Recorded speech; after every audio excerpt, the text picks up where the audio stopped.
Dan saya memperkenalkan diri terlebih dahulu sebelum saya memberitakan kabar baik Tuhan kita Yesus Kristus. Nama saya Wisnu, saya dari Bandung. Saya diperkenalkan oleh Ko Samuel Juardi kepada Bu Lili. Puji Tuhan, pada pagi hari ini saya dapat bergabung dengan saudara sekalian di dalam ibadah yang luar biasa ini. Kita percaya bukan tentang konsep ibadahnya, bukan tentang berapa jumlah bilangan yang hadir, tetapi tentang siapa yang kita sembah dalam ibadah kita, tentang siapa yang kita perbincangkan dalam ibadah kita, tentang siapa yang kita beritakan dalam ibadah kita. Saya pribadi, saya mengembalakan di Life and Light Ministry Bandung. Saya tinggal di Bandung, tetapi saya juga mengembalakan di GBI, The Power of Grace Bekasi, khususnya di Lipo Cikarang. Jadi saya di Bandung dan juga di Lipo Cikarang.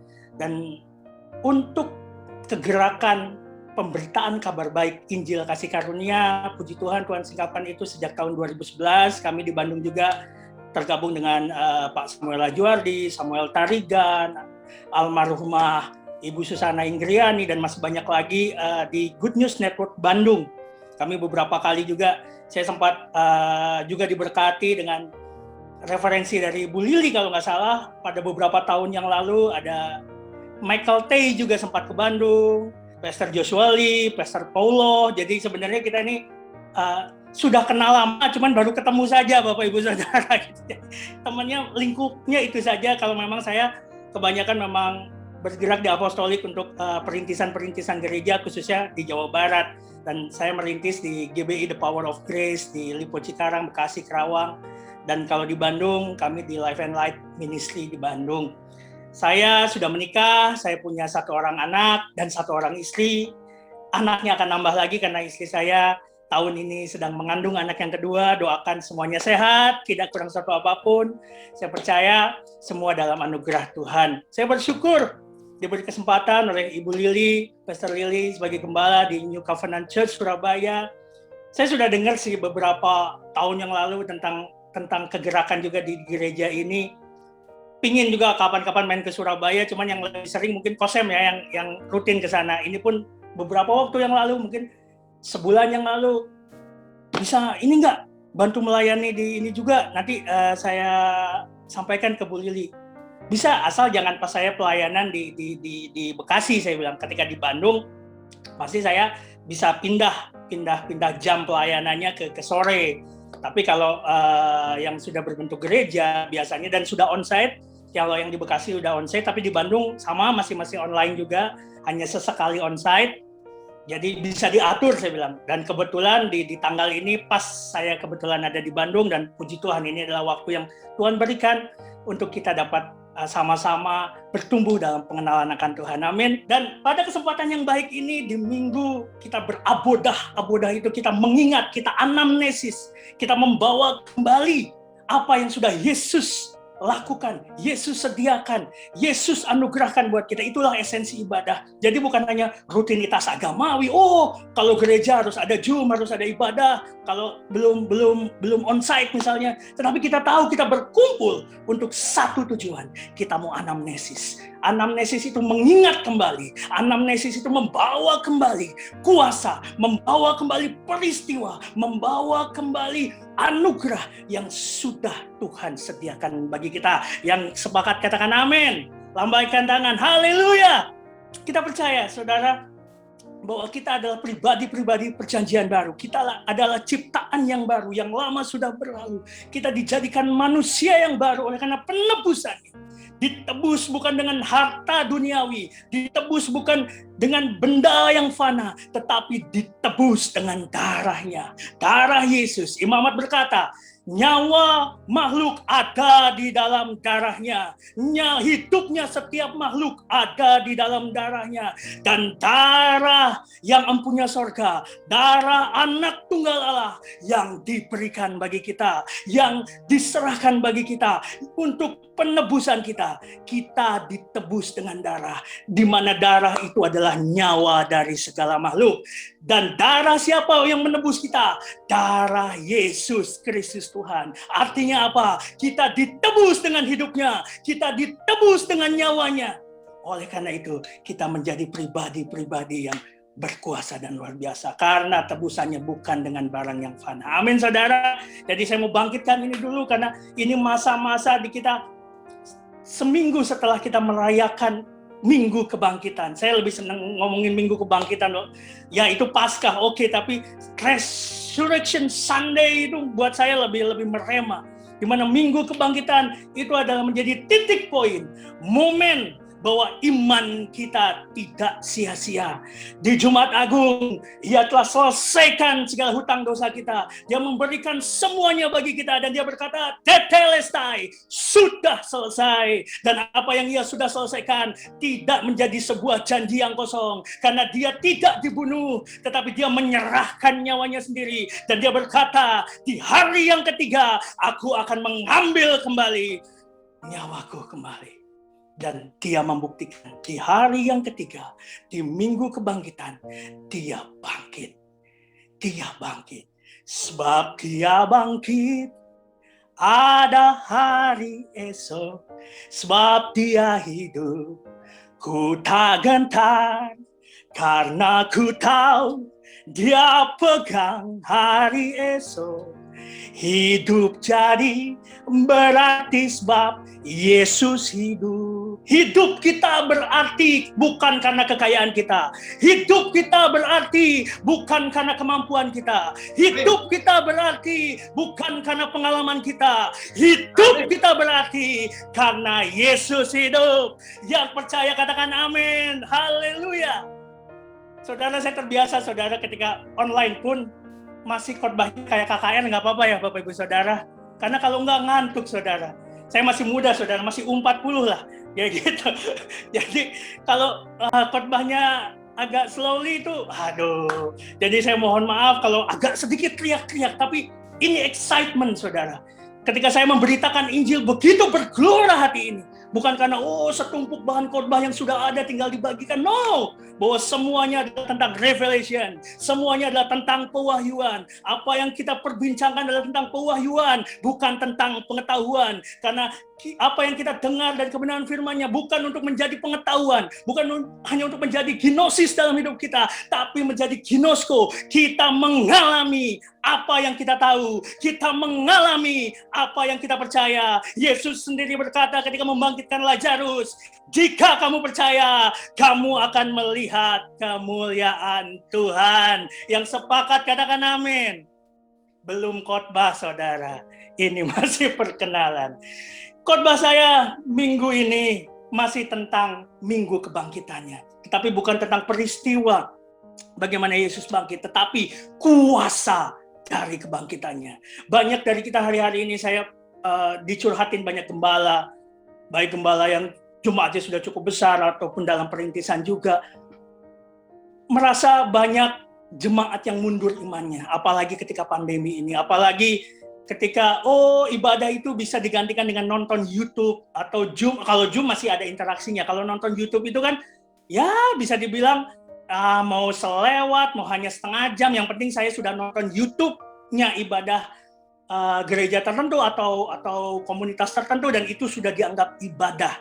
Dan dalam artian bukan tentang rutinitas ya, tetapi tentang sebuah keintiman. Ingat, Yesus mati tidak membuat kita punya agama, tetapi memulihkan hubungan kita dengan Bapa. Bagaimana pandemi ini tetap membuat kita terkoneksi dengan Bapa, tetap mengalami kasih Bapa yang begitu luar biasa dalam kehidupan kita. Salah satunya nggak bisa dengan yang lain, yaitu dengan tetap beribadah.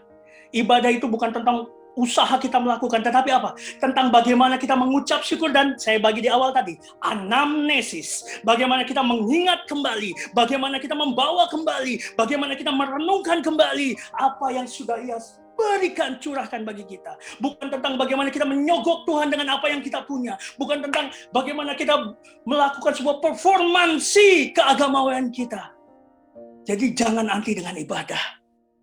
Hari-hari ini mungkin, I'm live under grace, jadi saya bisa beribadah di mana saja. Betul, tapi apakah engkau beribadah di mana saja?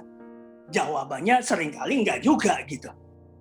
Yang kita harus bangun hari-hari ini, biarlah kita terus mengingat, kita tahu tanpa anugerahnya we are nothing. kita hidup dalam anugerahnya, kita hidup dalam kasih karunia-Nya, dan kita hidup dalam kuasa kebangkitannya. Hari-hari ini, mohon maaf harus saya sampaikan, banyak anak-anak Tuhan yang mundur imannya, bahkan hamba Tuhan yang mundur imannya, melepaskan, mending kalau hanya melepaskan pelayanan, melepaskan Tuhan. Hari-hari ini saudara, mungkin dengan himpitan perekonomian, himpitan keadaan. Tapi saya percaya, setiap tahun Tuhan memahkotai tahun dengan kebaikannya. Mazmur 65 ayat 12. Itu yang saya selalu pegang saudara. Kita tahu bahwa kita nggak hidup di tahun, ini tahun sulit, ini tahun penuh dengan kesesakan. Ya ada kesesakan, tapi Mazmur 91 juga menjelaskan, aku menyertai di dalam kesesakan. Hatinya melekat kepadaku, maka aku akan meluputkannya. Bila ia berseru, aku akan menjawabnya. Aku menyertainya dalam kesesakan, aku akan meluputkannya dan membentenginya. Dengan panjang umur, ku kenyangkan dia, dan ku perlihatkan keselamatan daripadaku. 3 hal itu dari 3 ayat di Mazmur 91, yang nanti saudara bisa baca. Itu menjadi kekuatan kita hari-hari ini. Bagaimana Tuhan tetap melindungi, tetap menjaga. Saya tadi diberkati dengan kesaksian Bapak Ibu Saudara di tengah COVID, pandemi ini. Saudara-saudara di NCC Surabaya ini tidak ada yang kena COVID, dipelihara, usahanya diberkati. Luar biasa. Karena itu janji Tuhan. Apapun tahunnya, Tuhan memahkotai tahun dengan kebaikannya. Mazmur 23 ayat yang terakhir, kebajikan dan kemurahan Tuhan selalu mengikuti kita sepanjang hidup kita. Pegang itu terus saudara. Bukan hukuman Tuhan lagi, karena Tuhan sudah menanggung setiap hukuman itu di atas kayu salib. Dan Tuhan menyediakan kebajikan dan kemurahannya untuk menyertai kita sepanjang hidup kita. Dan satu hal yang mau saya sampaikan di hari-hari ini, kalau di timeline-nya Alkitab ini, Tuhan Yesus lagi menampakkan diri kepada murid-muridnya selepas dia bangkit. Dan apa efek dari kebangkitannya? Kita mau belajar itu minggu ini. Kita mau belajar itu pagi hari ini. Semua siap? Yang siap lambaikan tangan. Haleluya, yes. PowerPoint saya semua terlihat? Yang terlihat bisa lambaikan tangan? Ya, aman berarti ya. Puji Tuhan, haleluya. Pada kesempatan ini saya akan berbagi kabar baik tentang the power of His resurrection. Kuasa dari kebangkitannya. Kebangkitan siapa? Kebangkitan Tuhan kita, Yesus Kristus. Saya langsung saja. Apa sih kuasa dari kebangkitannya? Apa sih kuasa yang diberikan untuk kita dari momen kebangkitannya? Ada 3 hal saja yang saya mau bagi pagi hari ini. Dan nanti saya akan mungkin lebih detail, lebih dalam di poin yang ketiga. Satu persatu kita bahas. Yang pertama, saya mau buka dengan He rose, dia telah bangkit. Dan menurut Gary Habermas, ini kutipan dari dia, the resurrection is the center of our faith. Bahwa kebangkitan adalah pusat dari iman kita. Kalau Yesus tidak dibangkitkan, iman kita sia-sia. Kalau Yesus tidak dibangkitkan, kita masih hidup di dalam dosa kita. Kenapa? Benar nggak sih bahwa di kayu salib itu dosa-dosa sudah diampuni? Tapi kabar baik Injil Yesus Kristus bahwa Dia bangkit. Dan kebangkitan Tuhan kita itu adalah pusat dari iman kita. Yang pertama, apa yang menjadi kuasa? Apa yang menjadi berkat dari kebangkitannya? Yang pertama adalah hope was restored. Ada harapan yang dipulihkan. Pada saat itu banyak sekali, kalau kita ikutin timeline pada saat itunya, murid-murid yang kehilangan harapan. Banyak orang-orang yang mengikut Yesus hilang harapan. Aduh, Rajaku mati. Aduh, Tuhanku mati. Semua mundur, semua lunglai harapannya. Tetapi dengan kebangkitannya, pengharapan itu dipulihkan. Termasuk kita yang tidak hidup di zaman Yesus. Ketika Yesus tidak dibangkitkan, pengharapan kita pun akan mati. Tetapi kabar baiknya, Yesus dibangkitkan, maka pengharapan kita dipulihkan. Yang kedua, apa berkat dari kebangkitannya? Apa kuasa dari kebangkitannya? Yaitu maut kematian telah dikalahkan. Maut telah kalah. Dan alhasil dari sebuah maut yang telah dikalahkan, ada sebuah kehidupan yang baru yang diberikan. Ada sebuah kehidupan yang baru yang datang. Itulah berkat dari kebangkitannya. Itulah kuasa dari kebangkitan Tuhan kita Yesus Kristus. Yang ketiga, apa berkat dari kebangkitannya? Yang ketiga adalah kemerdekaan. Ternyata kuasa kebangkitan Yesus Kristus memberikan kemerdekaan buat kita. Kemerdekaan apa saja? Nanti kita bahas bersama-sama. Jadi 3 hal ini yang saya akan bagikan dengan cepat saudara, untuk saudara di NCC Surabaya, bahwa kuasa kebangkitannya yang pertama memulihkan harapan kita. Kuasa kebangkitannya yang kedua adalah membuktikan bahwa maut tidak berkuasa lagi. Kematian sudah dikalahkan dan kehidupan yang baru telah datang. Yang ketiga, kuasa kebangkitannya memerdekakan kita. Kita bahas satu persatu. Yang pertama, hope was restored. Ada pengharapan yang dipulihkan. Kita baca di 1 Korintus 15, 14, dan 17. Nanti akan saya campur-campur. Saya ada yang pakai di LAI terjemahan baru, tetapi saya juga ada yang pakai di IMB, Indonesian Modern Bible. Ayat yang ke-14, saya bacakan buat saudara di 1 Korintus 15. Tetapi andai kata Kristus tidak dibangkitkan, maka sia-sialah pemberitaan kami, dan sia-sialah juga kepercayaan kamu. Di ayat 17, double statementnya. Dan jika Kristus tidak dibangkitkan, maka sia-sialah kepercayaan kamu, dan kamu masih hidup dalam dosamu. Tetapi kabar baiknya, Kristus dibangkitkan. Artinya, tidak sia-sia kita beribadah, tidak sia-sia kita memberitakan Injil, tidak sia-sia kepercayaan kita, tidak sia-sia apapun pengharapan yang kita gantungkan kepada Tuhan kita Yesus Kristus, bahwa Dia telah menang atas maut, Dia menang atas sakit penyakit, Dia menang atas kemiskinan, Dia menang atas dosa, Dia menang atas ketertolakan, dan semua kepercayaan kita itu tidak sia-sia. Karena apa? Karena Yesus Kristus telah bangkit bagi kita.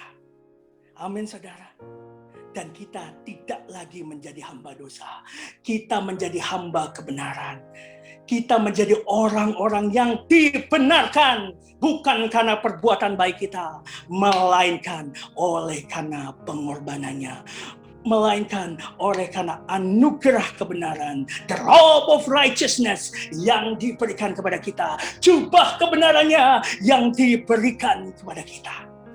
Jadi berkat dari momen kebangkitan Yesus Kristus yang pertama, pengharapanmu tidak sia-sia. Kepercayaanmu tidak sia-sia. Pengharapanmu dipulihkan. Apapun yang menjadi janji-janji Tuhan dalam kehidupanmu, digenapi Tuhan, sebab Kristus adalah ya untuk setiap janji Tuhan. Kita punya Kristus dalam hidup kita. Seyogyanya kita percaya dengan yakin bahwa kita punya jawaban ya untuk setiap janji-janji Tuhan. Yang sepakat katakan amin, haleluya. Itu menjadi ayat favorit saya saudara. Bahwa Christ in you, the hope of glory, bukan sekedar slogan. Bahwa Kristus di dalam kita, pengharapan akan kemuliaan Tuhan diberikan dalam kehidupan kita, itu bukan sekedar slogan. Bukan hanya sekedar, oh ya tahulah Kristus dalam hidup saya karena saya sudah menyembah Dia, saya sudah menjadi anaknya. Tetapi karena Kristus dalam hidupmu, engkau punya pengharapan akan kemuliaan. Engkau punya jawaban ya untuk setiap janji-janji Tuhan yang sudah Ia nyatakan di dalam firman-Nya. Amin saudara. Hope was restored. Yang pertama. Di poin yang pertama dan kedua saya akan cepat. Di poin yang kedua, apa berkat dari kuasa kebangkitannya? Yaitu maut telah dikalahkan. Dan kehidupan yang baru diberikan buat kita. Kita benar-benar menerima berkat sebagai ciptaan yang baru. Oleh karena penebusan darahnya. Oleh karena nyawanya. Oleh karena hidupnya diberikan buat kita. Itu berkat yang kedua. Kita baca ayatnya di Yohanes 20, ayatnya yang ke-6 dan ke-7. Saya akan hanya membagikan di 2 pasal saja, di Yohanes 20 dan 21 nanti ini sepanjang khotbah saya. Di ayat yang ke-6, saya bacakan buat saudara. Maka datanglah Simon Petrus juga menyusul dia dan masuk ke dalam kubur itu. Kubur siapa? Kubur Yesus. Ia melihat kain kapan atau kain linen di terjemahan Alkitab yang lain terletak di tanah. Ini dulu saudara. Saya mau bawakan sedikit pewahyuan tentang ini. Ketika Petrus masuk, menyusul para perempuan termasuk Maria Magdalena di sana masuk ke dalam kubur itu, dia melihat kain kapan. Kain kapan itu identik dengan apa saudara? Kematian, betul? Sepakat ya? Nggak ada ya yang kita di tradisi kematian dikuburnya pakai kain sutra, itu kayaknya saya belum pernah dengar juga gitu. Pada umumnya gitu. Kecuali kita di Indonesia, orang-orang percaya pakai jas, kalau yang wanita pakai gaun ketika meninggal. Tetapi pada adat Timur Tengah, pada adat agama-agama Samawi, pada adat Yahudi, bahwa kematian itu selalu terhubung dengan sebuah kain yang disebut kain linen atau kain kapan. Dan kain kapan itu nggak pernah, saya mau undangan nih minggu depan, undangan pejabat. Saya beli kain kapan dulu dah, buat bikin baju gitu. Kayaknya saya belum pernah dengar juga gitu, kain kapan dibikin gaun atau dibikin jas atau dibikin kemeja gitu. Dan kain kapan ini simbol kematian, terletak di tanah. Artinya apa? Saudara, saya yakin percaya, saudara sudah pernah pada nginep di hotel, dan di hotel yang baik tentunya. Dan saudara tahu, ketika saudara misalnya gini, selesai memakai handuk yang disediakan hotel, tapi saudara lihat handuk itu sudah tidak terpakai, entah kotor, entah basah, dan apa. Dan saudara biasanya kalau ingin menggantikan atau bahwa ini sudah tidak terpakai handuknya, saudara taruh handuk itu di mana? Di ranjang, tetap di kamar mandi, atau di lantai? Di lantai ya saudara. Biasanya seperti itu, ditaruh di lantai. Artinya apa? Ketika sudah ditaruh di lantai, terletak di tanah, itu tidak dipakai lagi. Itu tidak lagi punya fungsi. Dan pewahyuan dari Petrus melihat kubur Yesus dan melihat kain kapannya Yesus terletak di tanah, terletak di lantai, artinya apa? Kematian sudah tidak berkuasa lagi. Kematian, maut sudah tidak punya fungsi lagi. Bukan hanya untuk Yesus, tetapi untuk setiap orang yang percaya dan hidup di dalam kuasa kebangkitannya. Artinya apa? Maut sudah tidak berkuasa lagi atas kita.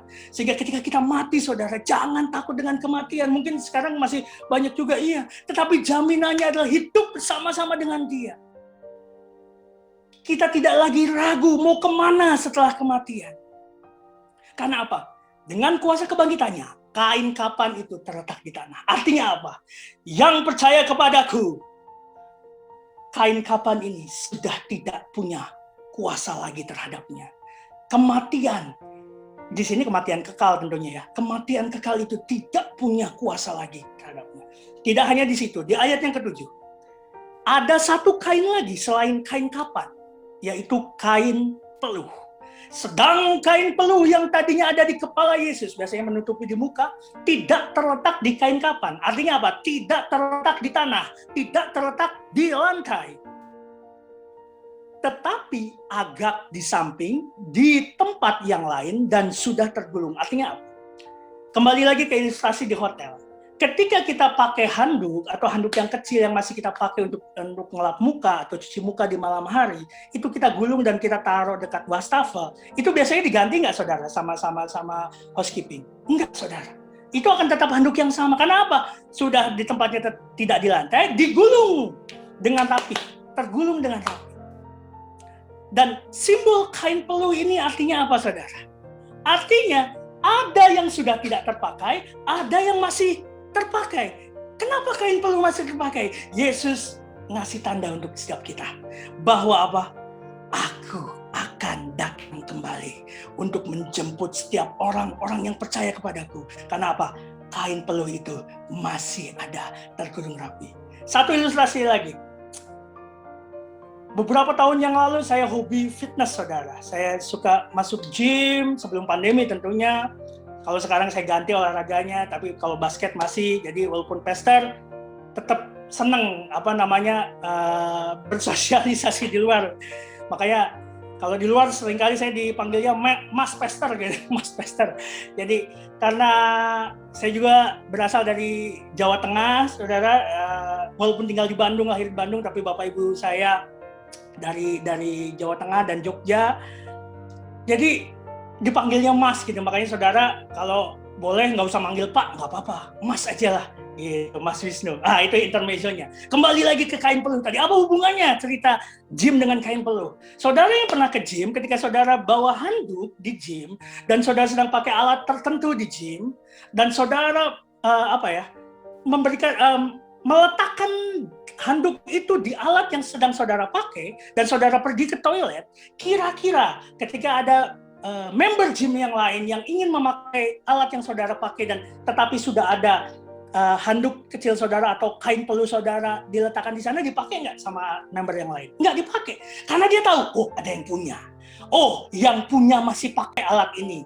Oh, yang punya masih menggunakan alat ini. Begitu pula pewahyuan di ayat yang ke-7 ini. Sedang kain peluh yang ada di kepala Yesus, Yesus lipat, Yesus gulung dengan rapih. Karena apa? Masih kepakai. Yesus masih akan datang lagi. Dia bangkit. Kalau ada lagunya itu, dia pergi untuk kembali. Dia pergi untuk kembali. Dia naik ke surga menyediakan rumah bagi kita. Di tempat Bapakku banyak rumah. Dan di custom Yahudi, ketika pernikahan dalam adat Yahudi, biasanya mempelai pria harus menyediakan rumah dulu di tempat bapaknya. Setelah rumahnya siap, mempelai pria akan menjemput mempelai wanita. Kita sedang nunggu dijemput, saudara. Dan kain peluh itu menandakan bahwa aku akan datang kembali. Engkau tidak ditinggal sendirian. Bahwa aku tetap ada bersama-sama dengan engkau. Bahkan kisah selanjutnya selain momen kebangkitan adalah momen Pentakosta. Tuhan mencurahkan rohnya yang menolong kita, menghibur kita, memberikan kita kuasa untuk menyertai kita di dalam setiap kehidupan kita. Artinya di poin yang kedua ini kita tahu kuasa kebangkitannya membuktikan maut tidak berkuasa lagi dengan simbol kain kapan terletak di tanah. Tetapi ada sebuah new life has come, ada sebuah kehidupan yang baru yang akan datang dalam kehidupan kita, dibuktikan dengan kain peluh yang tergulung dan ditaruh di samping, di tempat yang lain, bukan di tanah atau di lantai. Saya harap saudara menangkap dulu dua poin ini. Dari berkat kuasa kebangkitannya, the power of his resurrection, bahwa yang pertama, ada pemulihan pengharapan. Yang kedua, maut tidak berkuasa atas kita. Kehidupan yang baru telah datang bagi kita. Yang ketiga, saudara, ini dia.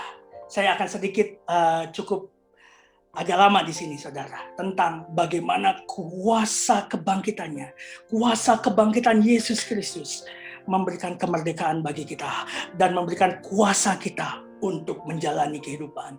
The resurrection, power for living.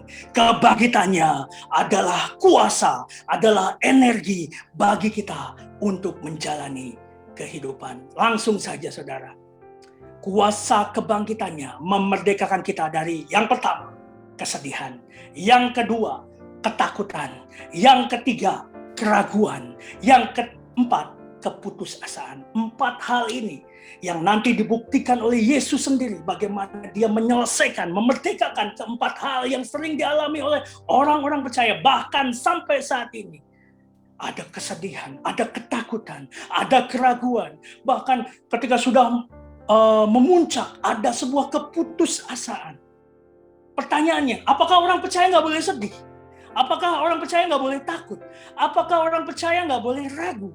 Apakah orang percaya nggak boleh putus asa? Jawabannya sebenarnya nggak boleh. Tetapi apakah bisa terjadi? Bisa. Karena kita masih hidup di dalam daging. Tetapi yang tidak boleh, bukan tidak boleh sedih, tetapi jangan hidup di dalam kesedihan. Mengalami sedih dan hidup dalam kesedihan adalah 2 hal yang berbeda. Apakah tidak boleh takut? Ya sebenarnya nggak boleh. Tapi apakah bisa takut? Bisa. Dan mengalami ketakutan dan hidup dalam ketakutan adalah 2 hal yang berbeda. Apakah manusia tidak bisa ragu? Bisa. Tetapi mengalami keraguan dan hidup di dalam keraguan adalah 2 hal yang berbeda. Apakah bisa terjadi putus asa dalam kehidupan kita, seakan-akan tidak ada pengharapan, tidak ada jalan keluar? Mungkin saja bisa. Tetapi hidup dalam keputusasaan, itu yang sama sekali tidak boleh terjadi dalam kehidupan kita. Karena dialah pengharapan. Dia adalah pengharapan yang aman. Dia seperti sauh yang kuat dan aman bagi jiwa kita. Karena pengharapan kepadanya, Alkitab mencatat, tidak pernah mengecewakan. Dan dengan kuasa kebangkitannya, ini dulu yang Tuhan selesaikan. Ini dulu yang Yesus selesaikan. Selain memulihkan pengharapan, selain menyatakan bahwa maut tidak berkuasa lagi atas engkau, ada kehidupan yang baru. Dan Yesus menyelesaikan, memerdekakan 4 hal ini yang sering kali dialami oleh orang percaya, yaitu kesedihan, ketakutan, keraguan, dan keputusasaan. Sampai sini dulu. Yang menangkap, renungkan. Katakan amin. Di poin yang ketiga, ada 4 poin di mana Yesus memerdekakan 4 hal emosional dalam kehidupan kita. Kesedihan, ketakutan, keraguan, dan keputusasaan. Dan dari keempat hal ini, saudara, yang bisa membuat hari-hari ini orang percaya meninggalkan imannya. Orang percaya mundur imannya. Orang percaya merasa tidak ada pengharapan di dalam Tuhan Yesus. Dan saya mau beritakan tentang ini.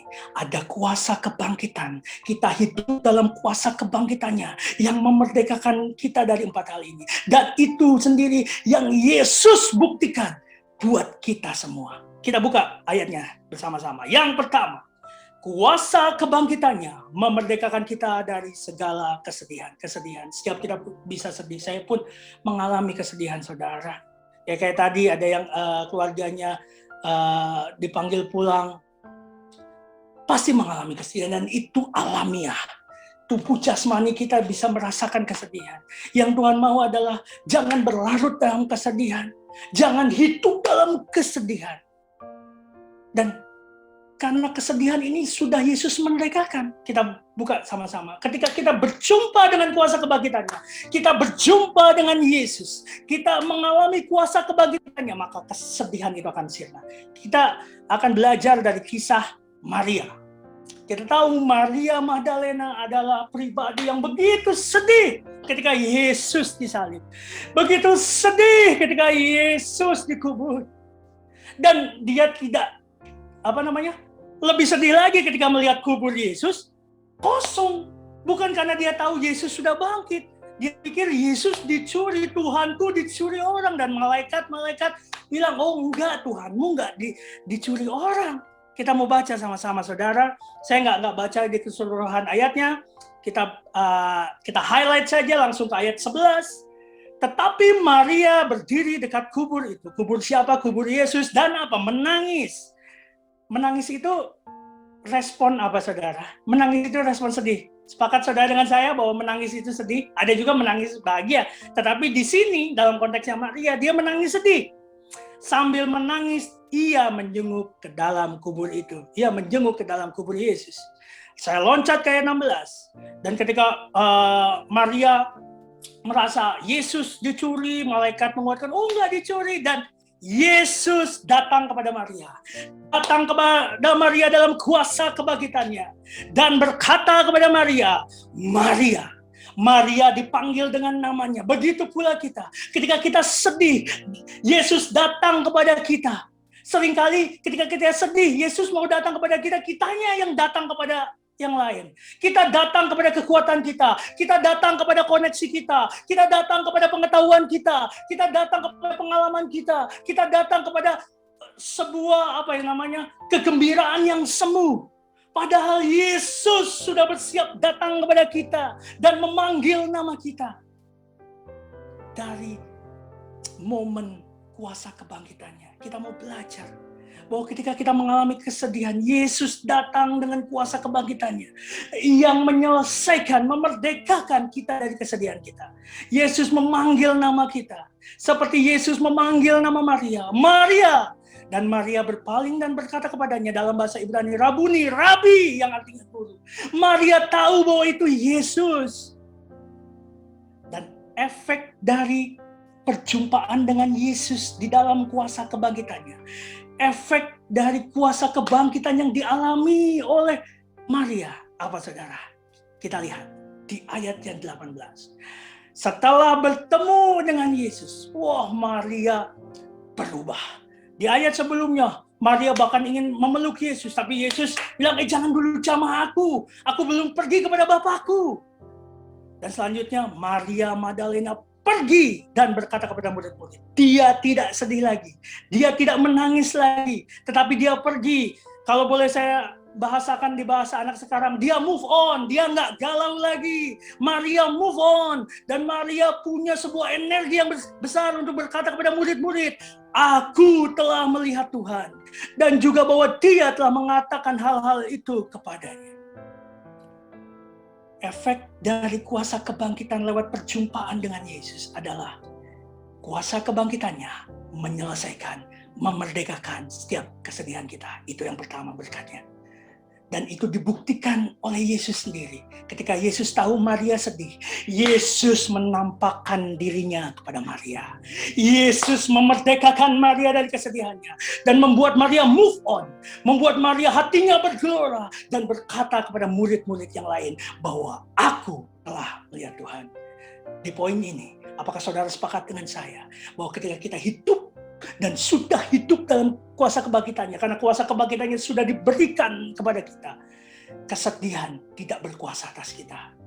Kita bisa sedih, tapi kita tidak hidup di dalam kesedihan, melainkan kita bisa bergerak maju, kita bisa move on, dan ada sebuah gelora dalam hati kita yang membuat kita menang atas kesedihan kita.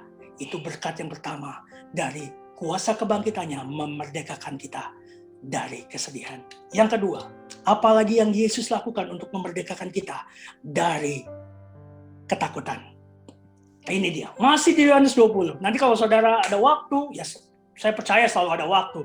New Covenant Church Surabaya adalah anak-anak Tuhan yang dikasihinya, yang senang bergaul karib dengan firman-Nya, senang bergaul dengan pewahyuannya. Saya percaya setelah walaupun khotbah ini akan dibaca ulang, akan direnungkan ulang, akan dihagah, akan dikunyah terus-menerus, sehingga menjadi saripati kekuatan dalam kehidupan kita. Saya lanjut agar cepat. Kuasa kebangkitannya memerdekakan kita dari segala ketakutan. Itu pun yang Yesus lakukan. Saudara tahu, setelah kematian Yesus di kayu salib di Bukit Golgota, semua murid-murid mengalami ketakutan yang amat sangat. Karena apa? Mereka dikejar-kejar oleh orang-orang Yahudi. Bukan hanya oleh imam-imam, bukan hanya oleh orang Farisi, tapi semua orang Yahudi ngejar-ngejar. Karena dianggap memang ini adalah gerombolan orang bersalah. Seperti itu, saudara. Dan kita lihat apa yang dilakukan Yesus, apa yang diberikan Yesus lewat kuasa kebangkitannya. Ini benar-benar kejadian setelah Yesus bangkit. Jadi ketika saya melihat ini, oh iya ya, ketika Yesus bangkit, pesan-pesan Yesus adalah harapan dipulihkan, maut sudah dikalahkan, kehidupan baru diberikan, aku merdekakan dari setiap hal-hal yang menghambat sukacita kita, kesedihan, ketakutan, keraguan, keputusasaan. Semua diberesin dengan kuasa kebangkitannya. Itu pun yang Yesus lakukan kepada murid-muridnya. Kita baca di ayat ke-11, tetap di pasalnya di Yohanes 20. Ketika hari sudah malam, pada hari pertama minggu itu, masih di minggu Paskah berarti masih di momen kebangkitan, berkumpullah murid-murid Yesus di suatu tempat. Karena apa? Mereka ngumpul karena ketakutan. Yuk kita ngumpul bareng-bareng. Orang kalau ketakutan senangnya ngumpul sama orang-orang. Dan dengan pintu-pintu yang terkunci. Pintunya terkunci karena apa? Jelas sekali Alkitab mencatat mereka takut. Murid-murid takut. Takut kenapa? Kepada orang-orang Yahudi. Pada waktu itu datanglah Yesus. Datanglah Yesus dengan kuasa kebangkitannya dan berdiri di tengah-tengah mereka dan berkata, "Shalom bagimu, damai sejahtera bagimu." Yesus datang menampakkan diri di momen kebangkitannya untuk apa? Menyelesaikan ketakutan murid-muridnya. Dengan apa? Memberkati mereka dengan damai sejahtera.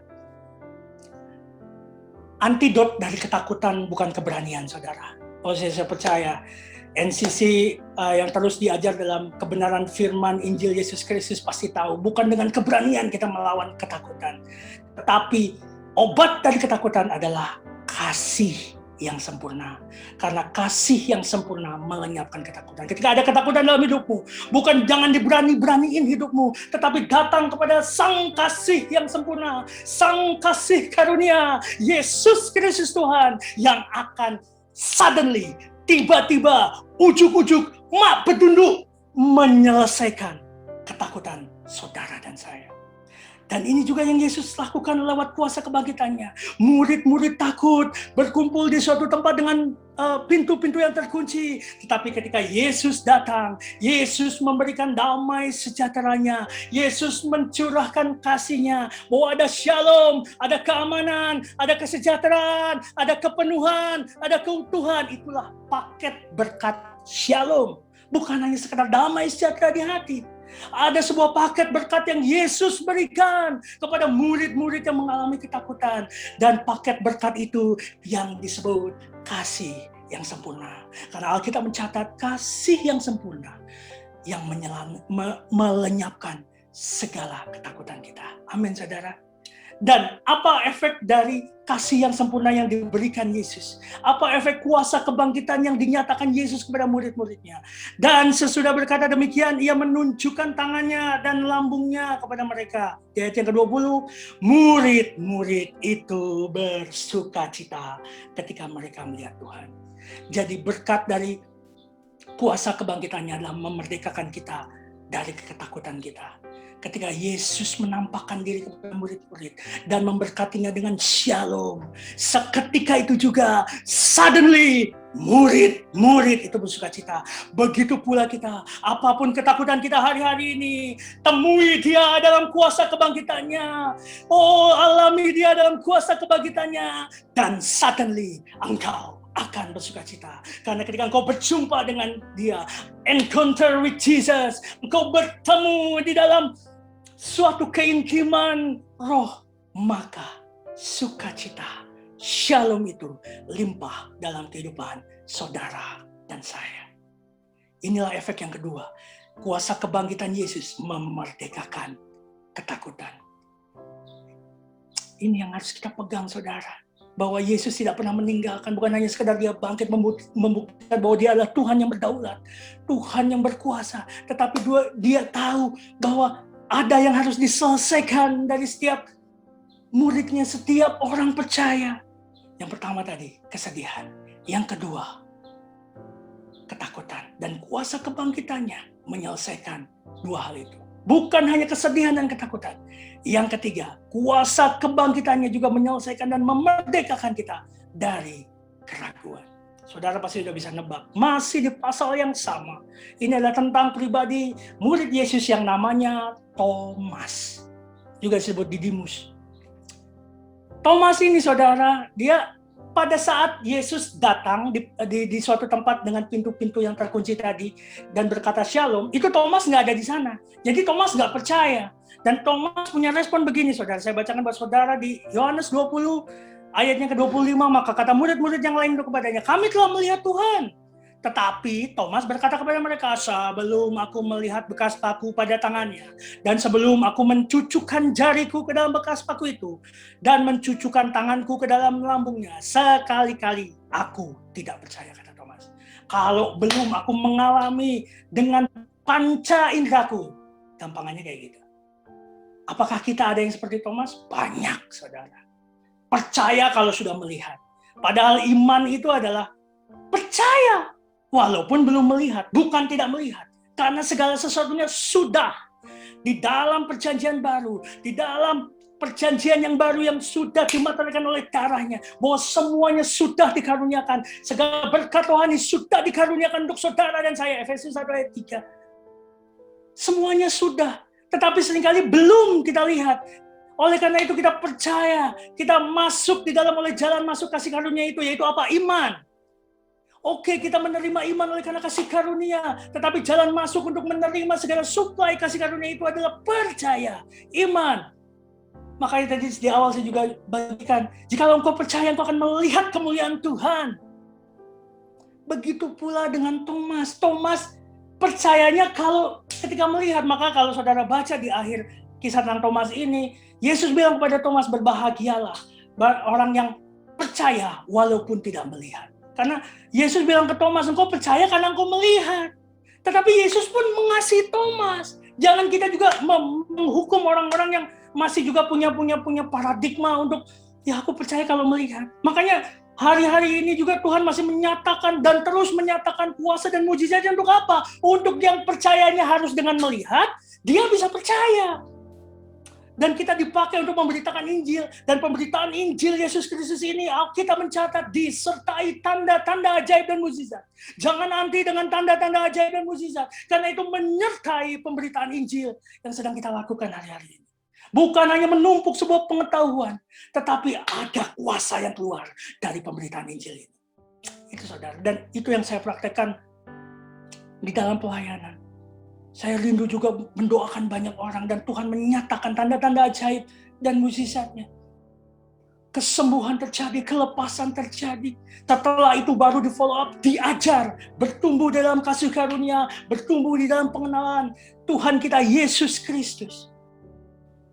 Banyak saudara-saudara kita yang masih seperti Thomas. Kalau aku belum melihat dengan panca indraku, sebelum aku bahasanya ginilah, sebelum aku mencucukkan jariku ke dalam bekas paku di tangannya, dan sebelum aku mencucukkan tanganku ke dalam lambungnya yang ditombak, sekali-kali aku tidak percaya. Tetapi apa respon Tuhan? Apa respon Yesus? Kemudian Yesus berkata kepada Thomas, taruh sini, jarimu di sini.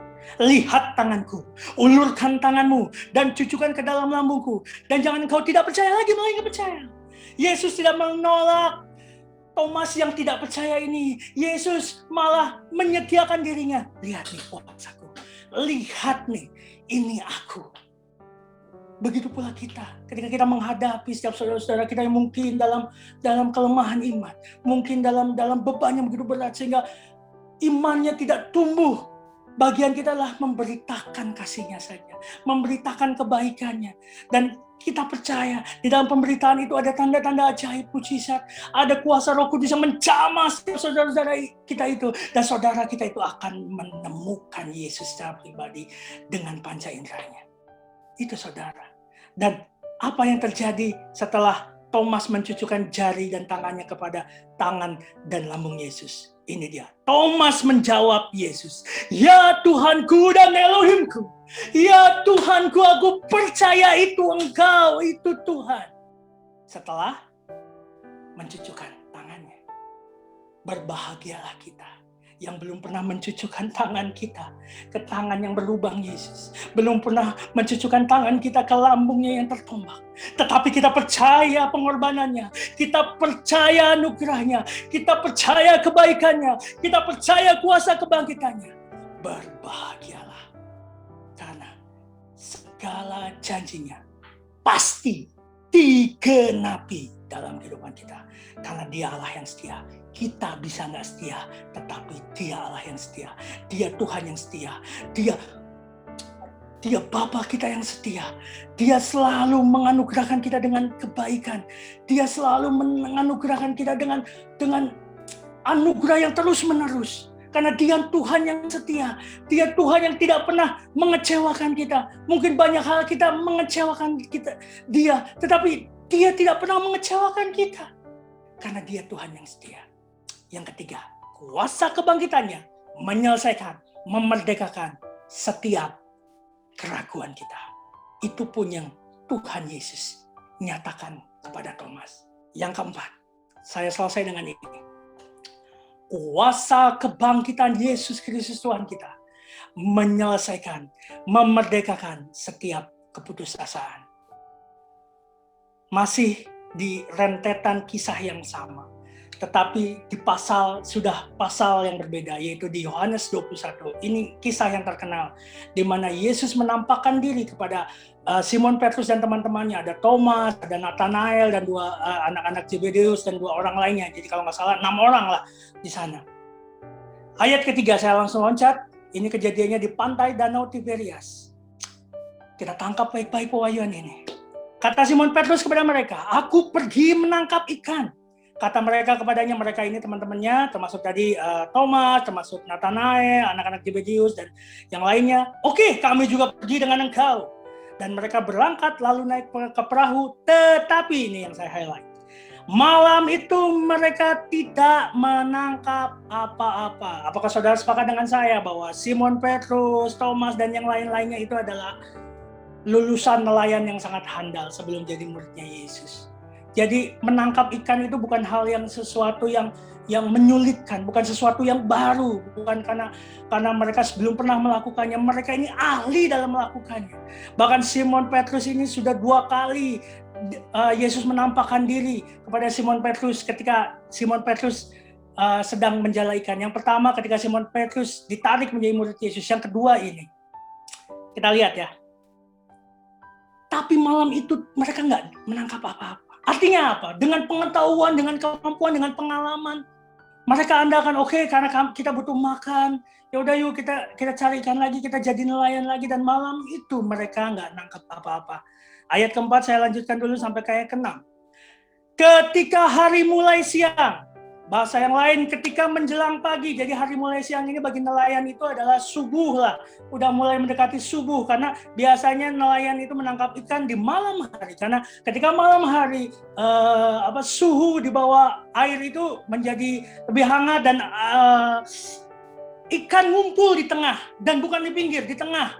Makanya kalau saudara perhatikan di Lukas, pernah Yesus juga mendatangi Simon Petrus ketika ingin mengajak Simon Petrus menjadi muridnya. Yesus minta Simon Petrus menjala ikannya ke tengah.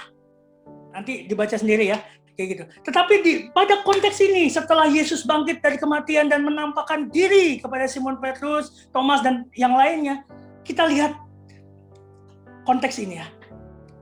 Hari mulai siang, menjelang pagi, Yesus berdiri di pantai. Artinya apa? Jauh dari tengah laut. Dan kalau suara Yesus kedengeran oleh mereka yang di perahu, artinya apa? Sudah dekat pinggir pantai. Dan kira-kira ada yang menjelaskan itu sekitar 100 meter lah katanya dari perahu ke pinggir pantai. Akan tetapi murid-murid itu tidak tahu bahwa itu adalah Yesus. Ini kata kuncinya. Murid nggak tahu. Kalau murid tahu itu Yesus, disuruh pasti langsung dikerjain tanpa pikir panjang. Karena mereka melihat mujizat-mujizat Yesus. Tetapi murid-murid ini nggak tahu kalau itu adalah Yesus. Ayat yang kelima, kata Yesus kepada mereka, hai anak-anak, adakah kamu mempunyai lauk pauk? Adakah kamu mempunyai makanan? Jawab mereka, nggak ada. Loh, ini aneh ketika, kok ini ada orang di pinggir pantai minta makanan? Tapi apakah nggak ada pertanyaan lain juga yang Yesus mau tanyakan? Atau engkau tidak tahu bahwa aku adalah Yesus yang bangkit dari kematian, atau gimana? Lihat nih, aku menyatakan kemuliaan. Yesus nggak itu yang diutarakan kepada murid-muridnya. Yesus mengutarakan sebuah hal yang esensi dalam kehidupan manusia, yaitu apa? Makanan. Kita kenal dengan pangan, sandang, papan. Dari ketiga hal itu, apa yang terlebih primer? Apa yang lebih terutama? Pangan, betul nggak saudara? Kita nggak yang kerja, terus berbisnis, berusaha, ujungnya untuk rumah aja, nggak apa-apa deh, nggak makan, nggak beli baju atau bajunya robek-robek atau nggak punya baju sekalipun, tetapi mikirin bikin rumah terus gitu, nggak mungkin ya. Ataupun mikirin beli baju terus nggak makan, nggak apa-apa deh, atau pokoknya sandang terus, enggak. Tetapi yang utama dari semuanya, ya nggak apa-apalah belum beli rumah, ya nggak apa-apa nggak beli baju baru, yang penting apa? Makan setiap hari harus ada, betul nggak? Setiap manusia pasti yang utama kebutuhan primernya adalah makanan. Dan itu pula yang Yesus sampaikan. Dia menyampaikan sebuah kebutuhan yang utama dari murid-murid, yaitu makanan. Yesus tanya, ada nggak makanan? Walaupun Yesus tahu, ini murid-murid nggak dapat apa-apa semalaman. Dan Yesus nyatakan makanan. Karena dia menyatakan ini loh, yang datang ini roti hidup, yang datang ini makanan. Ketika engkau nggak punya makanan, aku datang, engkau tidak perlu lagi risau dengan makanan. Engkau tidak perlu lagi putus asa dengan makanan. Karena engkau telah menemukan roti hidup. Engkau telah menemukan makanan itu. Dan barang siapa makan roti hidup, ia akan tidak lapar lagi. Amin saudara. Dan kata Yesus kepadanya, hai anak-anak, tidakkah engkau mempunyai lauk pauk? Ya jawabannya enggak. Di ayat yang ke-6, maka kata Yesus kepada mereka, ya tahu nih Yesus, emang udah tahu nggak punya makanan, orang semalaman nggak dapat ngejala ikan.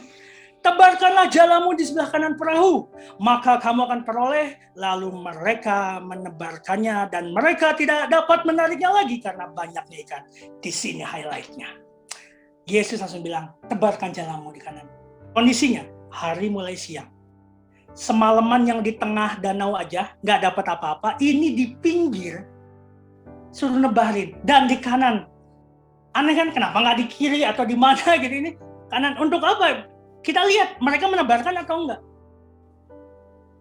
Dan ini sudah di pinggir. Kenapa? Yesus berdiri di pantai, suaranya kedengeran oleh murid-murid yang ada di perahu. Artinya apa? Sudah dekat. Ada Alkitab terjemahan lain yang menerangkan bahwa itu di sekitar 100 meter lah. Jadi nggak jauh gitu, kedengeran suara. Dan kalau di tengah danau saja nggak dapat apa-apa, ini di pinggir dan sudah siang. Logikanya nggak masuk. Logika ibaratnya kalau kita selalu melakukan, kalau mau kaya harus begini, kalau mau diberkati begini, kalau mau begini. Seringkali kita melakukan itu kan. Tetapi Yesus merubah paradigma itu ketika kita hidup dalam kuasa kebangkitannya. Kuasa kebangkitan dalam perjumpaan dengan Dia. Menggagalkan semua yang paradigma lama tadi. Ketika engkau percaya, ketika engkau tahu bahwa ini adalah firman-Ku, dan engkau menuruti firman-Ku, maka semuanya akan jadi dalam kehidupanmu. Dan lihatlah apa yang murid-murid lakukan. Murid-murid menuruti Yesus, lalu mereka menebarkannya. Dan hasil apa? Mereka tidak dapat menariknya lagi karena banyaknya ikan. Berapa ikan yang ditangkap? 153 ekor dan jalannya tidak koyak. Kalau di kisah yang sebelumnya ketika Yesus memanggil Simon Petrus, itu ikannya banyak tapi jalannya juga udah mulai koyak. Di dalam kuasa kebangkitannya, berkat Tuhanlah yang menjadikan kita kaya, susah payah tidak menambahinya. Kita sembuh bukan karena kita melakukan ABCD, bukan karena kita ke dokter yang hebat atau apa, tetapi karena kita percaya Yesus dulu. Yesus memberikan hikmat, Yesus memberikan anugerahnya, dan kita jalan sesuai dengan tuntunannya. Itu bukan melakukan ABCD, begitu kepepet baru Yesus, baru cari kuasa kebangkitannya. Dengan momen kuasa kebangkitan ini yang hari-hari ini seminggu yang lalu kita peringati, kita mau belajar bahwa kita mau datang dulu kepadanya. Kita mau bertemu dengan kuasa kebangkitannya untuk kita tahu apa yang harus kita lakukan. Ini pun yang diajar Yesus kepada murid-murid di pantai Danau Tiberias. Murid-murid ini juga adalah seorang-seorang yang ahli dalam menangkap ikan. Seorang nelayan-nelayan yang bukan kemarin sore. Tetapi mengapa mereka dengan mau saja menuruti perkataan Yesus? Bukan karena mereka tahu itu Yesus. Di ayat keempat kita sudah bahas ya, murid-murid tidak tahu itu Yesus. Kalau murid-murid tahu itu Yesus, sudah dengan, oh ya ini Yesus yang nyuruh, udah pasti ada mujizat. Murid-murid nggak tahu, tetapi murid-murid tetap melakukannya. Karena apa? Sebenarnya saya mau bilang, murid-murid ini putus asa. Semalaman nggak dapat apa-apa. Ya udahlah, tebarin aja lah ya. Mau dapat yang kecil-kecil ya udahlah daripada enggak. Ini ada yang bilang, siapa tahu ada benernya, dan murid-murid kaget. Bahkan ketika murid yang lain bilang, oh itu Tuhan. Dan Petrus sadar dia tidak berpakaian, dia langsung nyebur ke berpakaian dan nyebur ke dalam air. Kisahnya kan seperti itu saudara. Dan narik jala itu, dan begitu besar ikan-ikan yang didapatinya. Kita belajar bahwa ketika kita berjumpa di dalam kuasa kebangkitannya, kita bertemu dengan Yesus di dalam kuasa kebangkitannya. Kuasa kebangkitannya menyelesaikan keputusasaan kita. Jadi di poin yang ketiga kita belajar apa? Yang pertama, kita berjumpa dengan kuasa kebangkitannya, dan berkat dari kuasa kebangkitannya memerdekakan kita dari apa? Kesedihan. Memerdekakan kita dari apa? Ketakutan. Memerdekakan kita dari apa? Keraguan. Memerdekakan kita dari apa? Keputusasaan. Hari-hari ini banyak yang sudah putus asa. Mungkin kita masih diberkati kita ini, tapi banyak saudara kita yang sudah dalam keadaan putus asa. Seakan-akan tidak ada lagi pengharapan. Seakan-akan Tuhannya jauh. Padahal Tuhan kita adalah Immanuel. Dia beserta kita, di dalam kita. God is bukan with us, within us. Dia di dalam kita. Dia mengetahui. Bahkan segala penderitaan kita sudah Ia tanggung.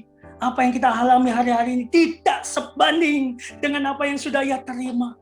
di atas kayu salib, tubuhnya diremukkan, tubuhnya disiksa, flagrum mengoyak dagingnya, dan bilur-bilur bekas-bekas luka itulah, dan firman-Nya berkata, oleh karena bekas luka, oleh karena bilur-bilur Tuhan kita Yesus Kristus, kita telah disembuhkan, kita telah diberkati.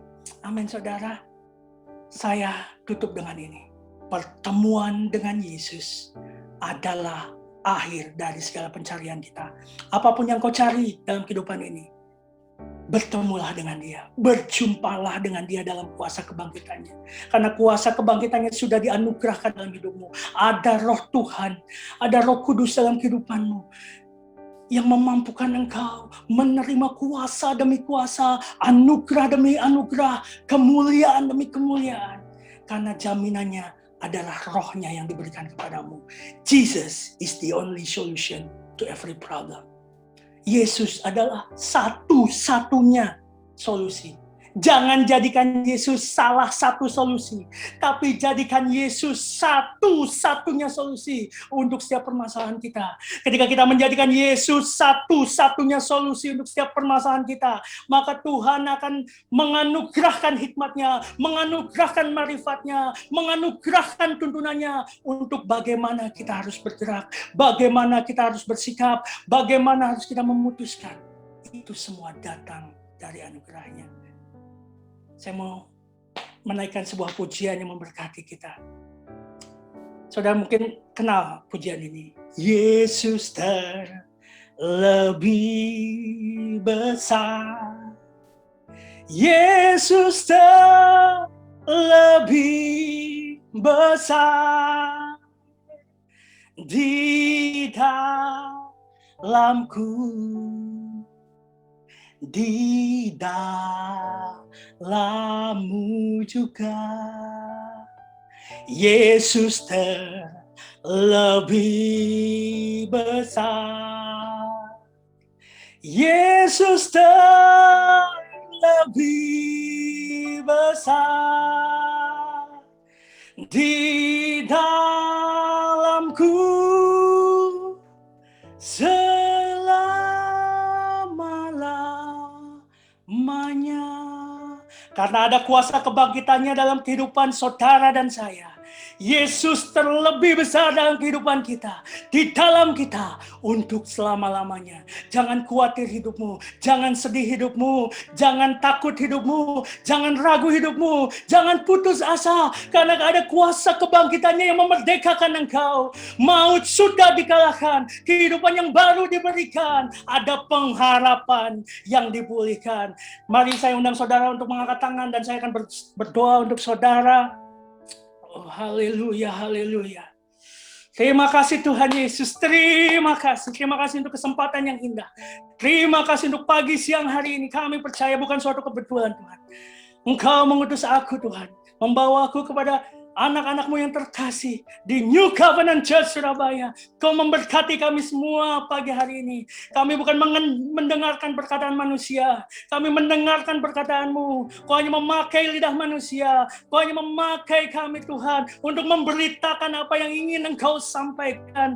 Dan pagi siang hari ini kami percaya Engkau sendiri yang telah berfirman kepada setiap kami. Kau sendiri yang telah memberkati kami. Kau sendiri yang menguatkan iman kami, karena iman timbul dari pendengaran akan firman-Mu. Hanya firman-Mu yang kami ingin dengar Tuhan. Firman kebenaran, firman kasih karunia. Karena firman itu juga adalah kasih karunia. Karena firman itu adalah Engkau sendiri. Engkau sendiri adalah sang firman. Engkau sendiri adalah sang kasih karunia. Dan biarlah sang kasih karunia itu menjadi daging dalam kehidupan kami. Firman itu menjadi makanan dalam kehidupan kami. Menjadi daging, menjadi energi. Sehingga membuat kami berkuasa menjalani kehidupan kami. Ada kuasa kebangkitan-Mu ada dalam kehidupan kami. Dan aku mengangkat tangan untuk setiap saudara-saudaraku yang terkasih di New Covenant Church Surabaya Tuhan. Aku memberkati mereka Tuhan. Aku berdoa Tuhan, mari kita angkat tangan, kita melepaskan berkat Tuhan. Kita melepaskan perkataan firman untuk gembala di New Covenant Church Surabaya, Pastor Lily. Aku berdoa Tuhan untuk anak-Mu yang terkasih ini. Kami percaya Tuhan, dia akan semakin naik dan bukan turun. Dia berjalan dalam satu kemuliaan dengan kemuliaan. Aku percaya ada anugerah demi anugerah dalam kehidupannya, anugerah kebenaran ada dalam kehidupannya. Kami percaya Tuhan, dia akan menjadi kepanjangan tangan-Mu, menjadi gembala yang memberi makan domba-dombanya, membalut domba-dombanya. Dia sendiri bukan bergerak dengan kekuatannya, tetapi ada anugerah, ada kasih karunia yang berlimpah dalam kehidupannya. Kami percaya Tuhan, Ia mampu walaupun Ia sendiri, Ia mampu karena Engkau yang memampukan, baik kemauan maupun kemampuan. Tuhan sendiri yang menganugerahkan kepada Pastor Lily, dan pelayanannya tidak akan menjadi biasa-biasa. Di tengah pandemi ini Tuhan, di tengah kesesakan ini Tuhan, Kau mau bangkitkan gereja ini, Kau mau bangkitkan anak-Mu ini Tuhan, melalui anak-Mu ini Tuhan. Banyak iman yang dibangkitkan, banyak jiwa-jiwa yang dimerdekakan, melihat kemuliaan-Mu, melihat kasih yang sempurna itu, sehingga mereka dimerdekakan di dalam kasih karunia-Mu. Berkati setiap usaha dalam pengembalaan, berkati setiap keluarga Tuhan. Dari Pastor Willy, kami percaya Tuhan, Engkau memberkati ia dengan berlimpah-limpah. Terima kasih Tuhan Yesus. Kami juga berdoa Tuhan untuk segenap saudara-saudari kami yang terkasih, pengerja jemaat di New Covenant Church Surabaya. Aku berdoa di dalam nama Tuhan Yesus Kristus, Kau memberkati anak-anak-Mu ini. Kami percaya Tuhan, mereka tidak kebetulan ada dalam wadah ini. Mereka dibangun, mereka dibangkitkan, mereka Tuhan dibaharui, mereka bertumbuh dalam pengenalan akan Engkau di wadah ini. Engkau sendiri Tuhan, Engkau sendiri yang memberikan pertumbuhan. Kami percaya Tuhan, Paulus yang menanam, Apolos yang menyiram, tapi Engkau sendiri Tuhan kami Yesus Kristus yang memberikan pertumbuhan untuk setiap anak-anak-Mu yang terkasih di New Covenant Church Surabaya ini. Kami percaya Tuhan, kami percaya yang sakit ketika mendengar firman oleh bilur-bilur Tuhan kita Yesus Kristus sudah sembuh. Yang kekurangan segala berkat rohani sudah diberikan kepadamu, dibukakan pintu-pintu yang tertutup. Yang dalam masalah, dalam kesedihan, kuasa kebangkitan-Mu menjamah mereka, memberikan mereka damai sejahtera, sukacita yang daripada-Mu. Kami percaya kami tidak biasa-biasa lagi setelah kami mendengar firman-Mu. Kami menjadi manusia yang baru, yang bertumbuh di dalam kasih karunia-Mu. Berkati Tuhan, sekali lagi berkati untuk gereja ini. Menjadi gereja yang berdampak, menjadi gereja yang memberitakan firman kebenaran, menjadi gereja yang menyatakan tanda-tanda ajaib yang mujizat lewat pemberitaan firman. Kami percaya ada paradigma yang diubahkan lewat pelayanan dari gereja ini. Di dalam satu nama yang telah menganugerahkan segala kasih karunia dan anugerah berkat ini, yaitu di dalam nama Tuhan Yesus Kristus. Kami terima kuasa kebangkitan-Mu, kami terima segala pengharapan-Mu, kami terima anugerah-Mu, kami terima segala kemerdekaan yang daripada-Mu, karena Engkau sendiri yang mencurahkan itu kepada setiap kami. Di dalam nama Tuhan Yesus Kristus yang sudah menerima berkatnya, sama-sama kita katakan amin. Amin Tuhan Yesus.